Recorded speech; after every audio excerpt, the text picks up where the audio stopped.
I like children's books. I've read a lot of these to my kids, and once in a while I like to read them to you, not to be condescending, but because I think sometimes the greatest truths can be delivered in the most precious and simple ways. So some of you know this book by Max Lucado, You Are Mine, speaks of God as our creator.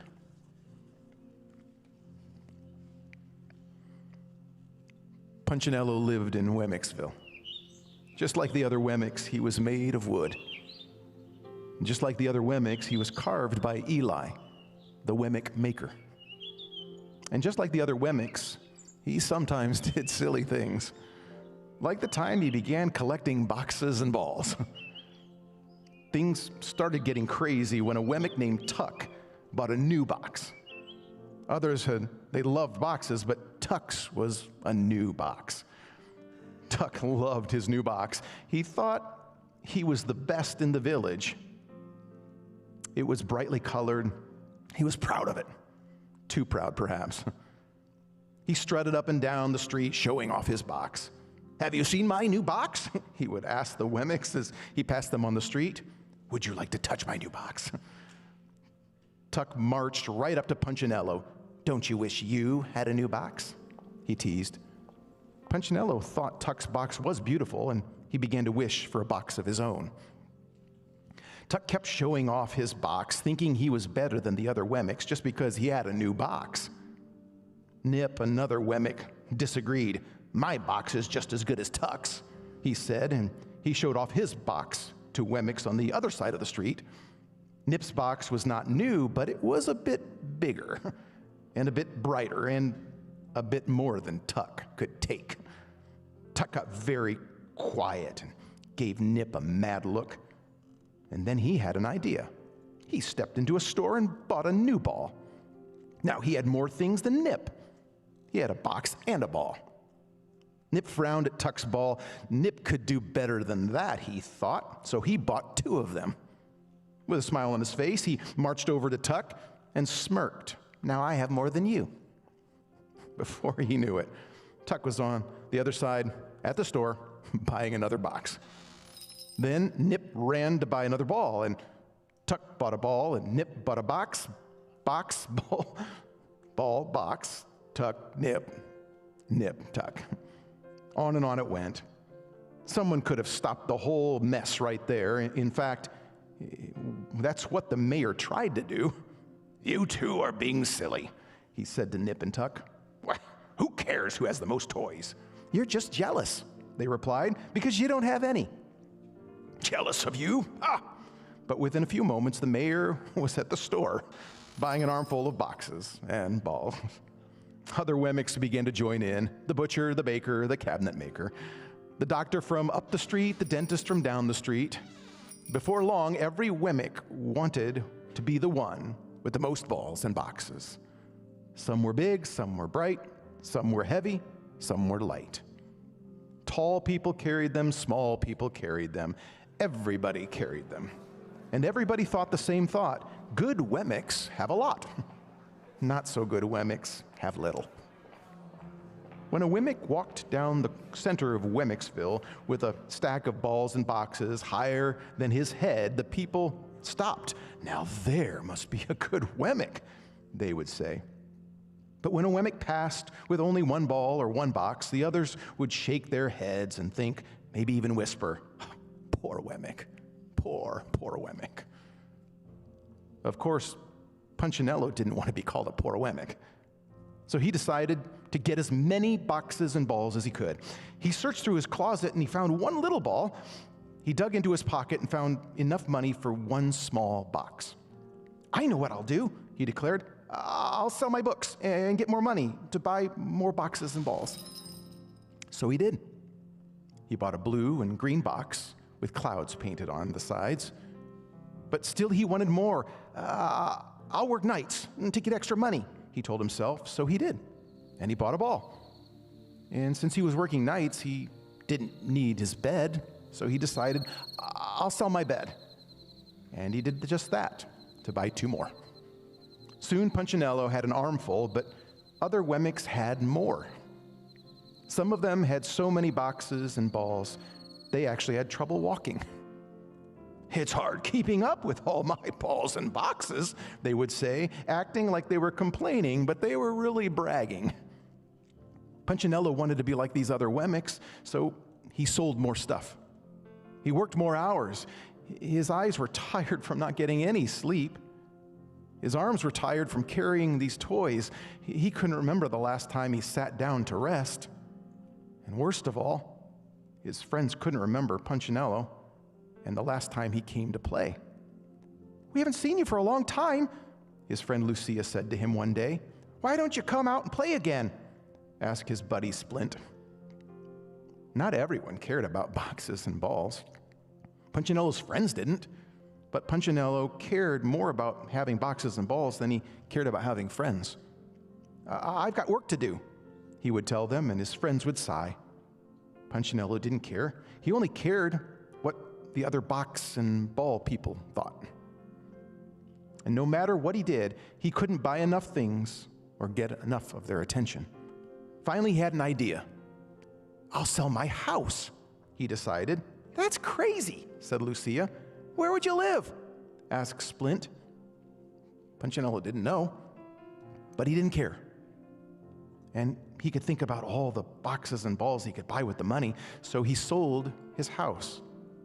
And he bought boxes and boxes and boxes and balls and balls and balls, and he carried so many toys he couldn't even see where he was going. His stack went way above his head, but he didn't mind. So what if his arms ached? So what if he kept walking into walls? So what if he had no friends? He had boxes and balls, and when he passed Wemmicks, they would turn and say, "Wow, he must be a good Wemmick." Punchinello heard them. He couldn't see them, but he heard them, and he felt good. "I'm a good Wemmick," he thought. But then somebody changed the rules. It was the mayor's wife. She was very proud of her boxes and balls. She not only had a lot of them, but she also had special kinds of them. She bought them at the fanciest stores with funny names and left the names on the boxes so everyone would see them. She wanted to be the best Wemmick. One day she had an idea. "Not everyone will have the most. I will have the most and the highest." So she climbed to the top of the boxes and shouted, "Look at me, everybody." Immediately, all the box and ball people tried to outdo her. One climbed on a fountain, another on a balcony, and another onto a roof. It was the mayor who spotted the mountain, however. Behind the village of Wemmicks was Wemmick's Peak. "I'm going to the top of the mountain," he shouted, hoping to get there first. The race was on to see which Wemmick would have the most and climb the highest. Wemmicks loaded with boxes and balls began running up the mountain. It was a crazy, crazy race. Since the wooden people couldn't see where they were going, they bumped into each other. Since they were exhausted, they fell over their own feet. Since the trail was narrow, some fell down the side of it, but they kept going. Bringing up the rear was Punchinello. He was having a hard climb, harder than the rest. After all, he'd only been a good Wemmick for a short time. He wasn't used to carrying so many boxes and balls, but he was determined. He kept putting one little wooden foot ahead of the other. But since he couldn't see, he didn't know that he was on the other side of the trail. And since he couldn't see, he didn't know that he had left the trail altogether. All of a sudden, he was alone. "I must be ahead of everyone else," he thought to himself. And so he kept climbing up and up and up. "I must be near the very top. I'm such a good Wemmick. I'll be the highest with the most." After that, Punchinello's foot caught the edge of something. He tried to keep his balance. His toys swayed to the right and then to the left. He leaned back and then forward, but he couldn't stop. He was going to fall. He didn't know, however, that he had walked up the trail to Eli's house. He tripped on the step of the porch and tumbled through the front door of Eli's workshop. When Punchinello realized where he was embarrassed. For a long time, he stayed face down on the floor. Surrounded by boxes and balls, one of the balls rolled across the floor and stopped at Eli's workbench. That's when the woodcarver turned around. "Punchinello, Eli's voice was calm and deep and kind. The Wemmick still didn't move. He could feel his wooden face turning red. "Looks like you've been carrying a big load." The weary Wemmick climbed to his knees, but kept his head low. These are my boxes and balls," he said quietly. "Do you play with your toys?" asked Eli. Punchinello shook his head. "Do you like boxes and balls?" I like the way they make me feel." "And how do they make you feel?" "Important," Punchinello answered, still with a small voice. Eli observed. "So you've been thinking like the other Wemmicks. You've been thinking that the more you have, the better you are, and the happier you'll be." I suppose so." "Come here, Punchinello. I want to show you something." Punchinello lifted his wooden head and looked at Eli for the first time. He was relieved to see the Wemmick maker wasn't angry. Punchinello followed Eli over to the window. "Look at them," Eli said. Punchinello looked out the window at the swarm of Wemmicks still climbing the mountain. They were tumbling, stumbling, fighting each other, even elbowing each other to get ahead. "Do they look happy?" Eli asked. Punchinello just shook his head. "Do they look important?" "Not at all," Punchinello said, noticing the mayor and his wife. The mayor was on the ground, and she was stepping on his back. She had a box on her head and a ball in his mouth. And "Do you think that's the way I created Wemmicks to be?" asked Eli. "No." Punchinello felt a big hand on his shoulder. "Do you know how much your boxes and balls have cost you?" "My books and bed, my money and my house." "My little friend, they cost you much more than that." Punchinello was trying to remember what else he had sold when Eli continued. "They've cost you your happiness." "You aren't happy, are you?"